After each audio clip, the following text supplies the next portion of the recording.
அன்பார்ந்த சகோதரர்களே சகோதரிகளே, என்னுடைய குத்துபாவை ஆரம்பிப்பதற்கு முன்னதாக ஒரு தகவல். இந்த சஃப்களை பொறுத்தவரையில் முதலில் வரக்கூடியவர்கள் முன்னால் வந்து உட்கார்ந்து கொள்ள வேண்டும். முதலில் வரக்கூடிய சகோதரர்கள் தொழுகையாளிகள் முதல் சஃப்பில் வந்து அமர்ந்து கொள்ள வேண்டும். ஆனால் நாம் என்ன செய்கிறோம் என்று சொன்னால், முதலில் வரக்கூடிய பல சகோதரர்கள் பிந்திய சஃப்புகளில் அமர்ந்து கொள்கிறார்கள்.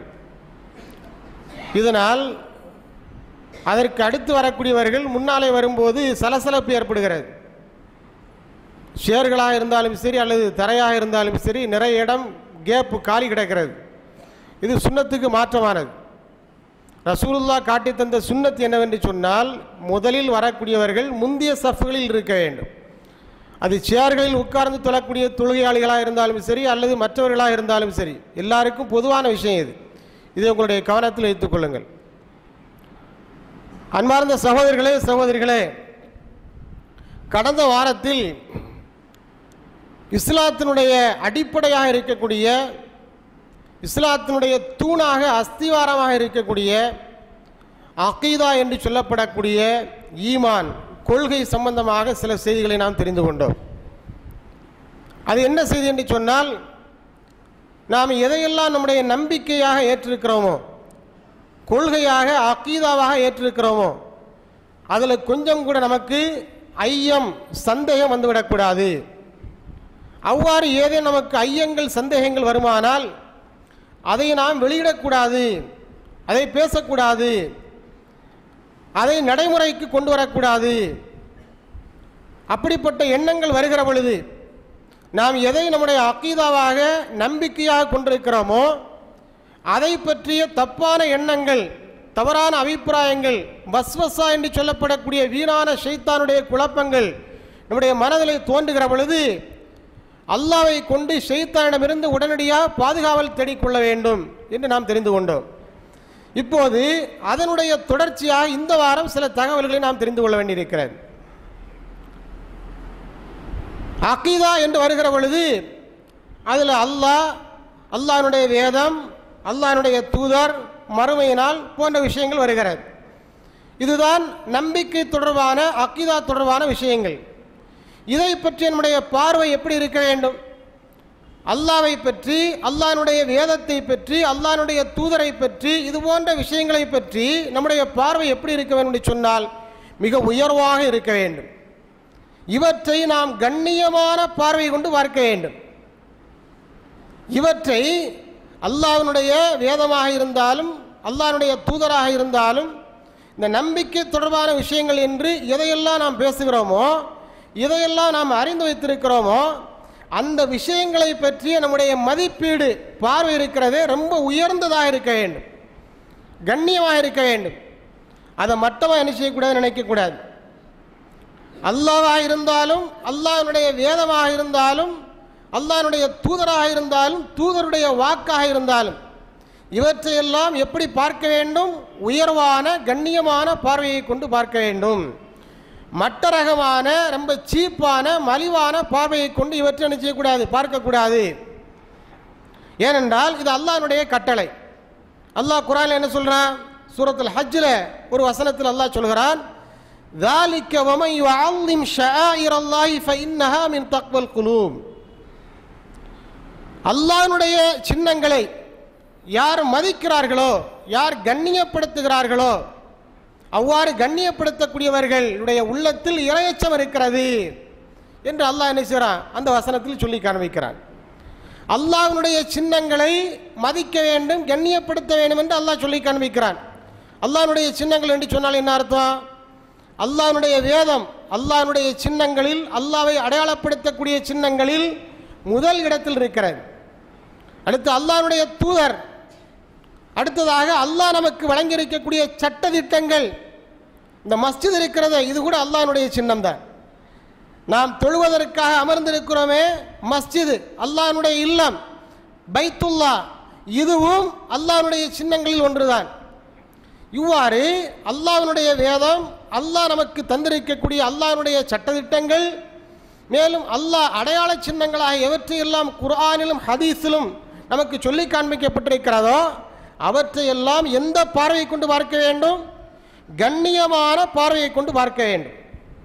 இவற்றை நாம் உயர்வான பார்வையை கொண்டு பார்க்க வேண்டும். அவ்வாறு பார்ப்பதுதான் இறையச்சத்தினுடைய அடையாளம் என்பதாக அல்லாஹ் இந்த வசனத்தில் சொல்லி காண்பிக்கிறான். அப்போ நாம் அதை எப்படி பார்க்கக்கூடாது? மலிவான பார்வையை கொண்டு பார்க்கக்கூடாது. நாம் ஏன் இந்த அக்கீதாவை பற்றி பேசுகிறோம் அப்படின்னு சொன்னால், நாம் கொள்கையை பற்றி தெரிந்திருக்கிறோம், ஆனால் முழுமையாக தெரியவில்லை. அக்கீதான்னு பேசுகிறவன் ஒழிய, தௌஹீதுன்னு பேசுகிறவன் ஒழிய, நம்மில் பல சகோதரர்களுக்கு, அதாவது ஷிர்க்குக்கு மாத்தமான தௌஹீதை ஏற்றுக்கொண்ட நம்மில் இருக்கக்கூடிய பல சகோதரர்களுக்கு இந்த அக்கீதாவை பற்றி அடிப்படையான விஷயங்கள் தெரியாமல் இருக்கிறது. அதனால் இந்த அஸ்திவாரமாக இருக்கக்கூடிய அக்கீதாவை பற்றியும் அக்கீதா தொடர்பான விஷயங்களை பற்றி நாம் ரொம்ப தெளிவாக தெரிந்து கொள்ள வேண்டும். அதில் நாம் கவனம் தப்பிவிட்டால், அதில் ஒரு சிறிய பிழையை நாம் செய்துவிட்டாலும் கூட அதை தொடர்ந்து வரக்கூடிய நாம் செய்யக்கூடிய எல்லா விதமான அமல்களும் பாத்திலாக போய்விடும், அழிக்கப்பட்டுவிடும் என்ற அச்சத்தின் காரணமாகத்தான் அக்கீதா தொடர்பான விஷயங்களை நாம் தெளிவாக தெரிந்து கொள்ள வேண்டும் என்று நாம் சொல்கிறோம். இப்போ இந்த வசனத்தில் அல்லாஹ் என்ன சொல்றா? நாம சொல்லி காட்டின இந்த வசனத்தில் அல்லாஹ்வினுடைய அடையாள சின்னங்கள் என்று சொன்னால், எவற்றை பார்த்தால், எவற்றை கேட்டால் அல்லாஹ்வை பற்றிய சிந்தனை நமக்கு வருமோ அது எல்லாமே அடையாள சின்னங்கள் தான், அல்லாஹ்வினுடைய அடையாள சின்னங்கள் தான். அந்த ஷாயிருல்லாஹ் என்று சொல்லப்படக்கூடிய அல்லாஹ்வினுடைய அடையாள சின்னங்களை மதிக்க வேண்டும், கண்ணியப்படுத்த வேண்டும். இன்னொரு வசனத்தில் அல்லாஹ் சொல்கிறான், எப்படி கண்ணியப்படுத்துறது அப்படிங்கிறத பற்றி இன்னொரு வசனத்தில் அல்லாஹ் சுப்ஹானஹு வ தஆலா சொல்லும்போது சூரத்துல் அன்ஃபால் 2வது வசனமாக இடம்பெறுகிறது. இன்னமல் முஃமினூன அல்லதீன இதா ذுக்கிரல்லாஹு வஜ்லத் குலூபுஹும். மூமின்கள் என்றால் யார்? அல்லாஹ்வை ஏற்றுக்கொண்டவர்கள் என்று சொன்னால் யார்? அவங்களுடைய லட்சணங்கள் என்ன, அவங்களுடைய பண்புகள், குணாதிசயங்கள் என்ன என்பதை பற்றி அல்லாஹ் சொல்கிற பொழுது, இன்னமல் முஃமினூன அல்லதீன இதா ذுக்கிரல்லாஹு வஜ்லத் குலூபுஹும். அல்லாஹ்வை பற்றிய பெயர் அவர்களிடத்தில் கூறப்படுமானால், அல்லாஹ் என்ற வார்த்தையை அவர்கள் கேள்விப்படுவார்களேயானால், வஜ்லத்து குலூபுஹும், அவருடைய உள்ளங்கள் எல்லாம் நடுநடுங்கிவிடும், பயப்படும், அச்சத்தால் நடுநடுங்கும். அல்லாஹ்ங்கிற பேரை கேட்டாலே, கேட்ட மாத்திரத்திலேயே உள்ளமெல்லாம் பயப்படும். அப்படின்னா என்ன அர்த்தம்? அவன் அல்லாஹ்வை கண்ணியப்படுத்துறான்னு அர்த்தம். அல்லாஹ்ங்கிற பேரை சொல்றான், இத்தகில்லா. ஒருத்தனை பார்த்து நான் சொல்றேன், இத்தகில்லா, நீ அல்லாஹ்வை பயந்துகள் அப்படின்னு நான் சொல்றேன் அப்படின்னு சொன்னா, இந்த அல்லாஹ்ங்கிற வார்த்தை யாரு கேட்கிறானோ அவனுடைய உள்ளத்தில் என்ன செய்யணும்? பயம் வர வேண்டும், அச்சம் வர வேண்டும். அல்லாஹ் என்ன தண்டிச்சிடக்கூடாது, அல்லாஹ் என்ன தண்டிச்சிடக்கூடாது அப்படிங்கிற அச்ச உணர்வு ஏற்பட வேண்டும். அப்ப இது எதுக்கு அடையாளம்? அவன் அல்லாஹ்வை கண்ணியப்படுத்துறான். அல்லாஹ்ங்கிற பேரை கேட்ட உடனே அவனுடைய உள்ளம் நடுங்குதுன்னா என்ன அர்த்தம்? அவன் அல்லாஹ்வை கண்ணியப்படுத்துறான்னு அர்த்தம். அவ்வாறு அல்லாஹ்வை கண்ணியப்படுத்துவது மூமின்கள் மீது கடமை என்பதை இந்த வசனம் சொல்கிறது. மேலும் வைதா துலியத் அலைஹிம் ஆயாத்துஹு, வைதா துலியத் அலைஹிம் ஆயாத்துஹு ஜாதத்துஹும் ஈமானா. அல்லாஹ்வுடைய வசனங்கள் அவர்களுக்கு ஓதி காட்டப்படுமானால், அல்லாஹ்வுடைய ஆயத்துக்கள் அவர்களுக்கு ஓதி காட்டப்படுமானால், இப்போ நான் ஆயத்து தான் ஓதிட்டு இருக்கிறேன். வைதா துலியத் அலைஹிம் ஆயாத்துஹு, அல்லாஹ்வுடைய வசனங்கள் அவர்களுக்கு ஓதி காட்டப்படுமானால், ஜாதத்துஹும் ஈமானா, அது அவருடைய உள்ளத்தில் மேலும் ஈமானை, இறை நம்பிக்கையை அதிகப்படுத்தும். நான் ஒரு வசனத்தை ஓதுறேன். அப்போ ஏற்கனவே இருக்கக்கூடிய அந்த ஈமானிய உணர்வை விட இன்னும் கூடுதலாக, அது பெர்சன்டேஜ் எப்படி இருந்தாலும் பரவாயில்லை, அது 1%, 2%, அது எப்படி இருந்தாலும் பரவாயில்லை. ஆனால் என்ன செய்யணும்? அந்த வசனத்தை கேட்ட மாத்திரத்திலேயே ஏற்கனவே இருக்கக்கூடிய ஈமானோட இன்னும் கூடுதலாக ஈமான் அதிகரிக்க வேண்டும். அப்படின்னா என்ன அர்த்தம்? அவன் அந்த வசனத்தை மதிக்கிறான்னு அர்த்தம். நான் ஒரு வசனத்தை ஓதி காமிச்சா, அல்லது நீங்க ஏன்ட்ட ஒரு வசனத்தை ஓதி காமிச்சா, அது என்னுடைய ஈமானை என்ன செய்யணும்? அதிகப்படுத்த வேண்டும். ஏற்கனவே இருக்கிற ஈமானை விட கூடுதலான ஈமானிய உணர்வை அது கூட்ட வேண்டும். அப்படின்னா என்ன அர்த்தம்? நான் அல்லாஹ்வுடைய வசனத்தை மதிக்கிறேன்னு அர்த்தம், அல்லாஹ்வுடைய சின்னத்தை மதிக்கிறேன்னு அர்த்தம்.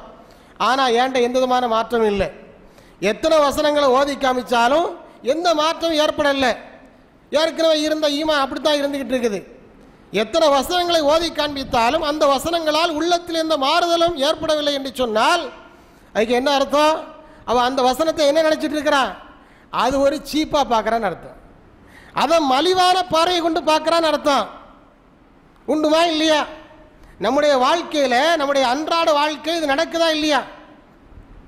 அப்போ அல்லாஹ்வை பற்றி நம்ம இடத்தில் சொல்லப்பட்டால், அல்லாஹ்வுடைய பெயர் கூறப்பட்டால், அல்லாஹ்வுடைய வசனங்கள் சொல்லப்படுமானால் அது நம்மிடத்தில் மாற்றத்தை ஏற்படுத்த வேண்டும் என்று அல்லாஹ் சொல்றானே.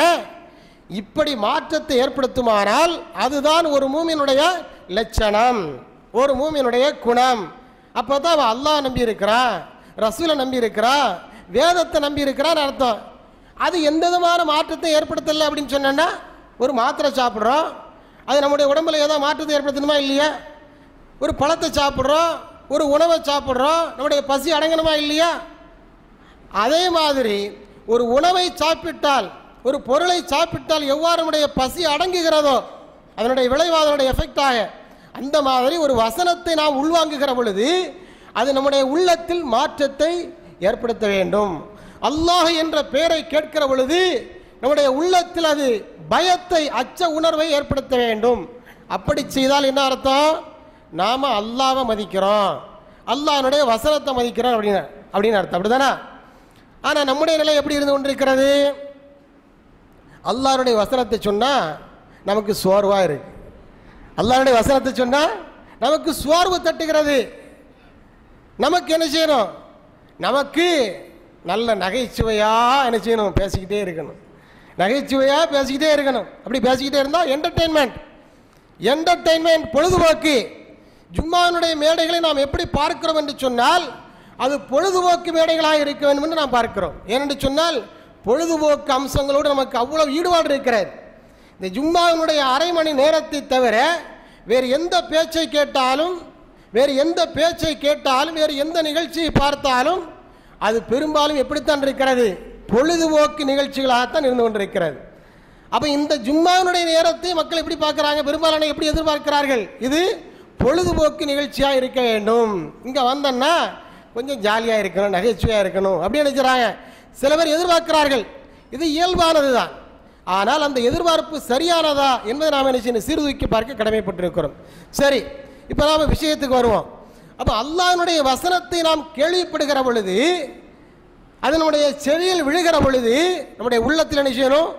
அதிர்வலைகளை ஏற்படுத்த வேண்டும், மாற்றங்களை அது உண்டு பண்ண வேண்டும்.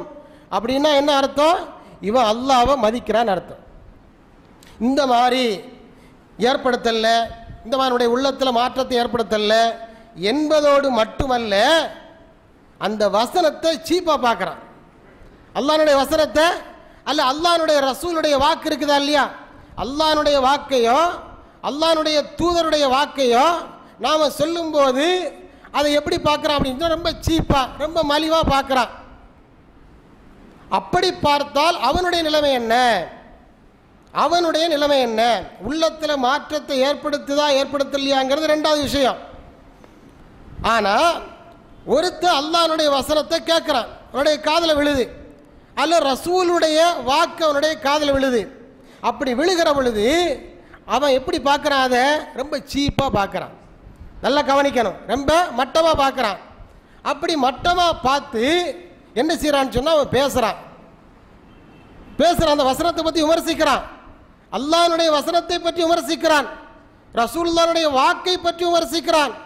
இவ்வாறு அல்லாஹ்வுடைய ஆயத்தை பற்றியோ ரசூலுல்லாஹ்வுடைய ஹதீஸை பற்றியோ ஒருவன் தாழ்வாக மட்டமாக விமர்சிப்பானேயானால் அவன் இஸ்லாத்தை விட்டு வெளியே சென்று விட்டான்.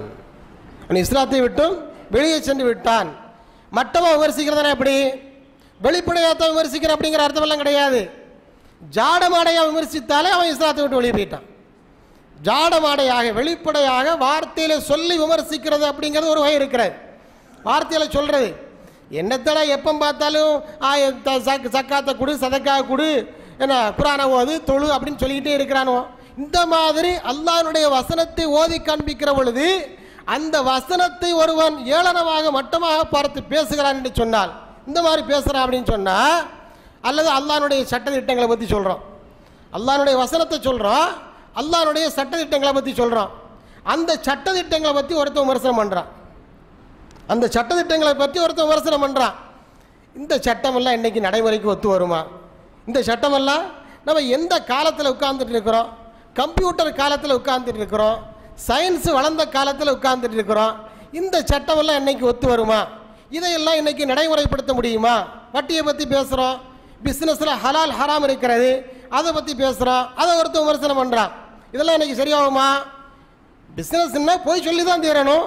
இஸ்லாம் என்ன சொல்கிறது? பிஸ்னஸில் பொய் சொல்லக்கூடாது. சின்ன வியாபாரமாக இருந்தாலும் பெரிய வியாபாரமாக இருந்தாலும் அதில் பொய் சொல்லக்கூடாது, ஏமாற்றக்கூடாது, நாணயமாக நேர்மையாக நடக்கணும் அப்படின்னு சொல்லி இஸ்லாம் சொல்லுது. ஆனால் இதை கேட்குறவன் என்ன சொல்கிறான்? இதெல்லாம் இன்றைக்கி சரியாகுமா? பொய் சொல்லாமல் வியாபாரம் பண்ண முடியுமா? வட்டி வாங்காமல் பிஸ்னஸ் பண்ண முடியுமா? வட்டி இல்லாமல் ஏதாவது பிஸ்னஸ் ரன் பண்ண முடியுமா? இப்படின்னு அல்லாஹ் ரசூல் சொல்லி தந்த சட்டங்களுக்கு மாற்றமாக ஒருத்தன் பேசுகிறான்னு வைங்க, அவன் என்ன செஞ்சிட்டான்? இஸ்லாத்தை விட்டு வெளியே போயிட்டான்னு அர்த்தம். நல்லா புரிஞ்சுக்கணும், நன்றாக புரிந்து கொள்ள வேண்டும். நம்முடைய ஈமானை பாதுகாப்பதற்குண்டான வழிமுறைகளை பற்றி நான் சொல்லிக் கொண்டிருக்கிறேன். அல்லாஹ்வுடைய வசனத்தை ஓதி காண்பித்தால், ரசூலுல்லாஹ்வுடைய வாக்கை சொன்னால், அல்லாஹ்வுடைய சட்டதிட்டங்களை சொன்னால் அதை எப்படி பார்க்க வேண்டும்? கண்ணியமான உயர்ந்த பார்வை கொண்டுதான் பார்க்க வேண்டுமே ஒழிய அதை விமர்சனத்திற்குரிய ஒரு விஷயமாக என்ன செய்யக்கூடாது? ஆக்கக்கூடாது. இப்போ நாம் ஒரு சொந்த கருத்தை சொல்கிறோம், அது விமர்சனத்துக்கு உட்பட்டதான். ஒரு சொந்த விஷயத்தை நம்ம ஒரு சொந்த விஷயத்தை சொல்லும்போது அந்த கருத்து எந்த மனிதனுடைய சொந்த கருத்தாக இருந்தாலும் அது விமர்சனத்திற்கு அப்பாற்பட்டது கிடையாது. ஆனால் அல்லாஹ் ரசூலுடைய வாக்கு இருக்குது, அது விமர்சனத்திற்கு உட்படுத்த முடியாது, அதை விமர்சிக்க கூடாது, விமர்சனத்திற்கு அப்பாற்பட்டது. அவ்வாறு ஒருவன் அதை விமர்சிப்பானேயானால் அவனுடைய நிலைமை என்ன என்பதைத்தான் நம்ம பேசிக்கிட்டு இருக்கிறோம். அவ்வாறு விமர்சித்தால், ஏளனமாக பேசினால், அதை கிண்டல் செய்து பேசினால் அவன் எப்படி போயிட்டான்? முர்த்தத்தாயிட்டான்.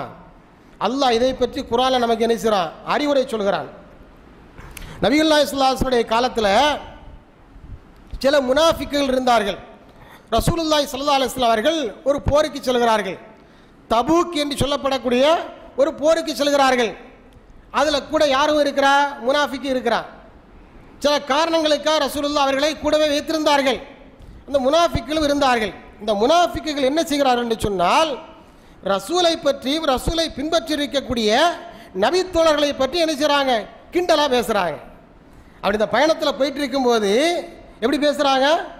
அந்த ரசூலுல்லாவை பற்றியும் ரசூலுல்லாவை பின்பற்றிய நபித்தோழர்களை பற்றி என்ன செய்கிறாங்க? கிண்டல் பேசுகிறாங்க. எப்படி பேசுகிறாங்க? இவங்கள மாதிரி குர்ஆன் ஓதக்கூடிய ஆட்களை நான் பார்த்ததே இல்லைப்பா, எந்த அழகாக ஓதுறான் அப்படி நினைக்கிறது, கிண்டல் பண்ணுறது.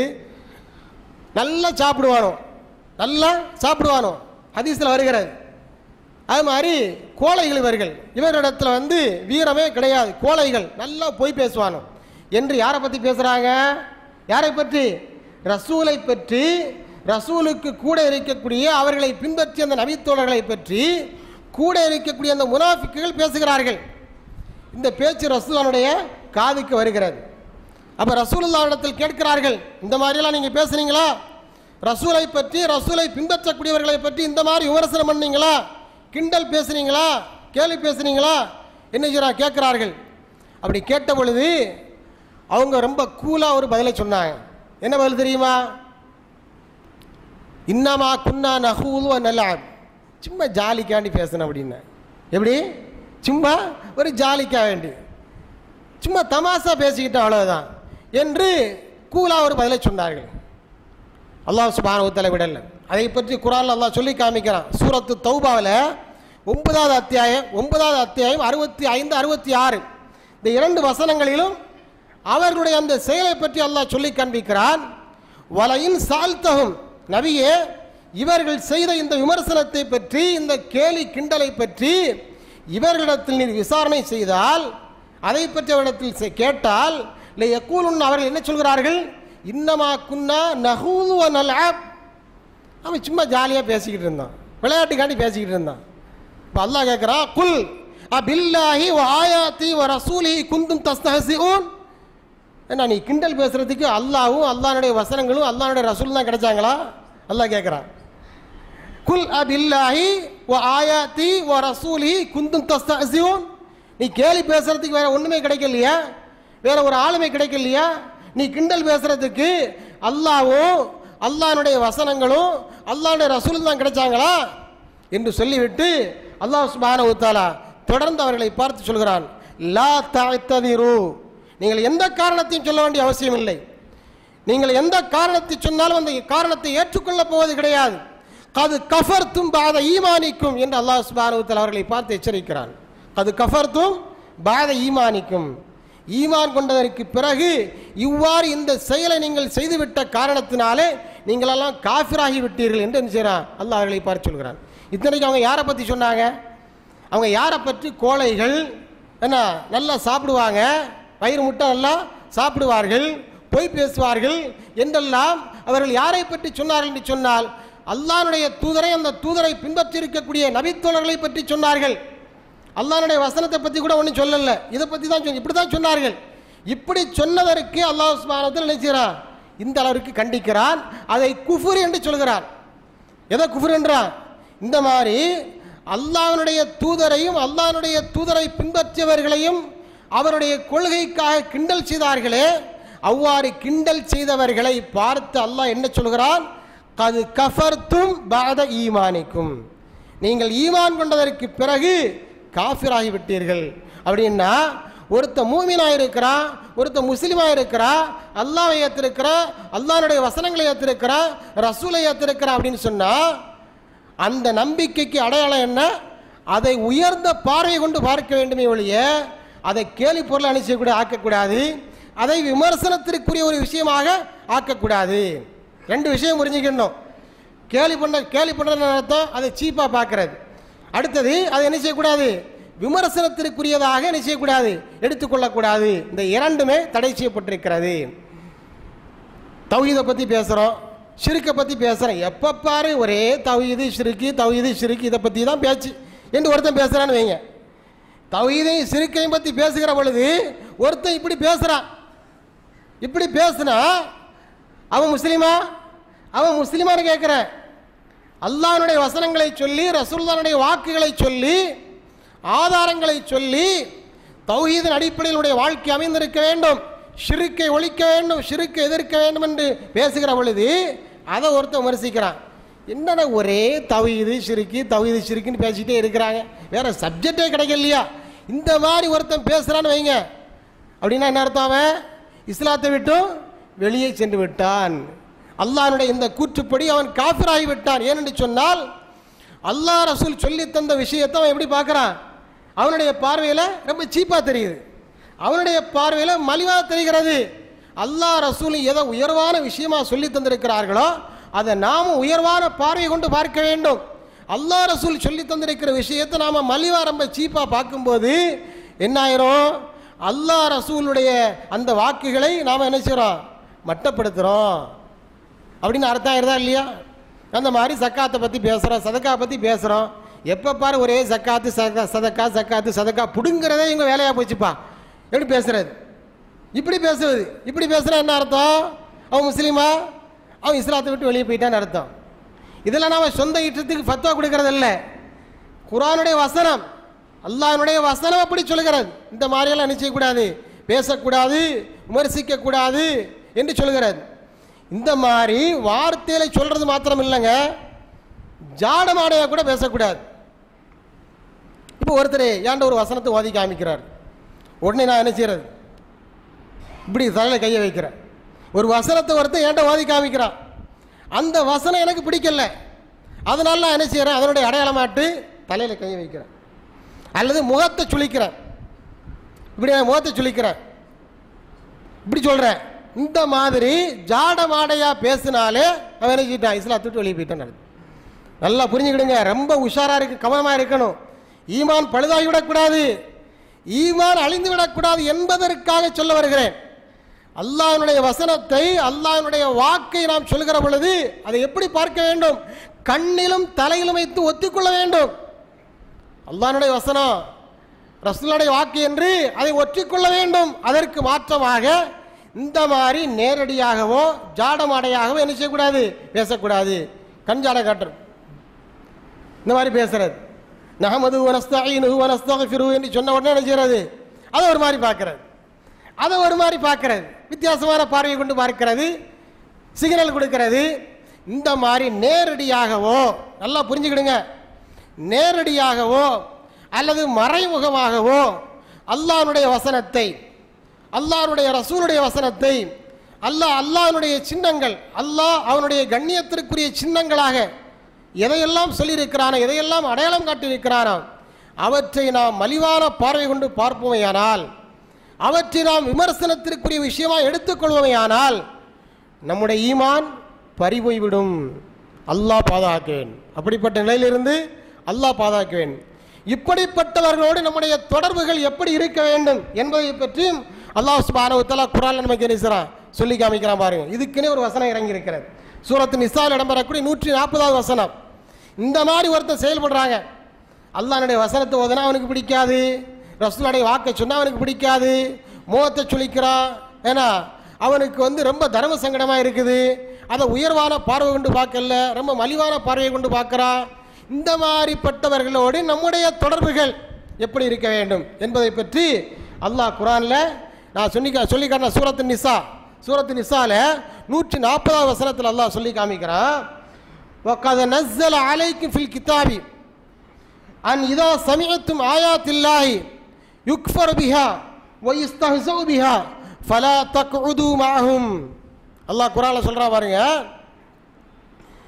அல்லாஹ்வுடைய வசனங்கள் ஓதி காட்டப்படுகிற பொழுது அதை ஒருவன் எதிர்ப்பாரையானால், அந்த வசனத்தை ஒருவன் எதிர்ப்பாரையானால், அந்த வசனத்தை கிண்டல் செய்வானேயானால், அல்லாஹ்வுடைய வசனம் ஓதி காட்டப்படுகிற பொழுது அந்த வசனத்தை நேரடியாகவோ அல்லது ஜாடமாடையாகவோ ஒருவன் எதிர்ப்பானேயானால் அல்லது கிண்டல் செய்வானேயானால் நீங்கள் எப்படி நடந்து கொள்ள வேண்டும் தெரியுமா? ஃபலா தக்உது மஅஹும், அவர்களோடு நீங்கள் உட்காரவே கூடாது அப்படின்றாங்க. அவங்க கிட்ட இருக்கவே கூடாது. இந்த மாதிரிப்பட்ட செயல்களை யார் செய்கிறார்களோ அவர்களோடு நீங்கள் என்ன செய்யக்கூடாது? உட்காரக்கூடாது. ஹத்தா யகூலு ஃபி ஹதீஸின் கைரிஹி, வேற பேச்சுக்கு அவர்கள் மாறுகின்ற வரை. இந்த பேச்சை விட்டுட்டு, இந்த ஆயத்தை ஹதீஸையும் விமர்சிக்கிறதை விட்டுட்டு வேற பேச்சுக்கு வேற சப்ஜெக்டுக்கு வர்ற வரைக்கும் அவங்க கூட என்ன செய்யக்கூடாது? உட்காரக்கூடாது. அப்படி பேசிக்கிட்டு இருந்தா அவனை விட்டு நம்ம என்ன செய்யணும்? விலகி போய்விட வேண்டும். அவனோடு நமக்கு எந்த ஒட்டும் உறவும் கூடாது என்பதாக இந்த வசனம் சொல்கிறது.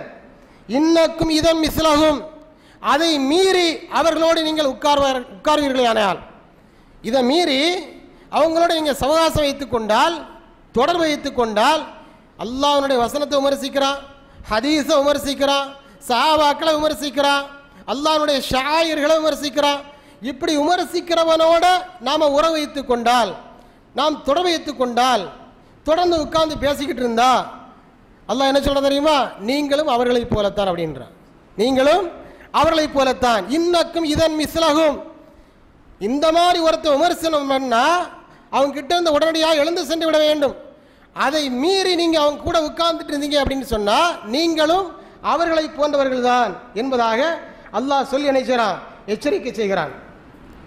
இன்னொரு வசனத்தில் அல்லாஹ் சொல்றான், இந்த மாதிரி அல்லாஹ்வுடைய வசனத்தை பற்றி யார் தப்புந்தோறுமா விமர்சனம் செய்கிறார்களோ, யார் அதை மலிவாக பார்க்கிறார்களோ அப்படிப்பட்டவர்களோடு நபியினர் உட்காரக்கூடாது. ஒருவேளை இம்மா யுன்சியன்னக்க ஷைத்தானு ஃபலா தக்உது மஅ ذிக்ரா மஅல் கௌமில் ஸாலிமீன், மறந்து போய் உட்கார்ந்து விட்டால், இந்த மாதிரி பேசக்கூடியவர்களோடு இந்த அல்லாஹ்வுடைய கட்டளையை மறந்து ஞாபகத்தில் இல்லாமல் உட்கார்ந்துட்டீங்கன்னு வச்சுக்கிடுங்க, எப்போ ஞாபகம் வருதோ உடனடியாக என்ன செய்யணும்? எழுந்து விட வேண்டும். இந்த அளவுக்கு நுணுக்கமாக அல்லாஹ் சொல்கிறான் பாருங்க. மறந்து உட்கார்ந்து விட்டால் ஞாபகம் வந்தவுடன் என்ன செய்யணும்? அவர்களை விட்டும் அகன்று எழுந்து சென்று விட வேண்டும். அவர்களோடு எந்த விதமான உறவும் தொடர்பு வைத்துக் கொள்ளக்கூடாது என்று அல்லாஹ் சொல்கிறான். எதற்காக சொல்கிறான்? நம்முடைய கொள்கையை, ஈமானிய உணர்வை பாதுகாக்க வேண்டும் என்பதற்காக. எனவே இந்த வாரத்தினுடைய சாராம்சம் என்னவென்று சொன்னால், இந்த வார ஹுத்பானுடைய சாராம்சம் என்னவென்று சொன்னால், நாம் எதையெல்லாம் நம்பி இருக்கிறோமோ, நம்முடைய ஈமானாக, நம்முடைய நம்பிக்கையாக, நம்முடைய அக்கீதாவாக ஏற்றுக்கொண்டிருக்கிறோமோ, அல்லாஹ்வை ஏற்றுக்கொண்டிருக்கிறோம், அல்லாஹ்வுடைய வசனங்களை ஏற்றுக்கொண்டிருக்கிறோம், ரசூலை ஏற்றுக்கொண்டிருக்கிறோம், இதையெல்லாம் ஏற்றுக்கிட்டு இருக்கிறோமா இல்லையா? இது சம்பந்தமாக ஒருத்தன் விமர்சனம் பண்ணுனா, அவன் வெளிப்படையாக விமர்சனம் செய்தாலும் சரி, ஜாடமாடையாக விமர்சனம் செய்தாலும் சரி, அவன் இஸ்லாத்தை விட்டும் வெளியே சென்று விடுகிறான். அவனோடு நமக்கு எந்த விதமான தொடர்பும் இருக்கக்கூடாது என்பதுதான் இந்த ஜும்மாவினுடைய ஹுத்துபாவின் சாராம்சம் என்பதை உங்களுக்கு சொல்லி இந்த உரையை இத்தோடு நிறைவு செய்கின்றேன்.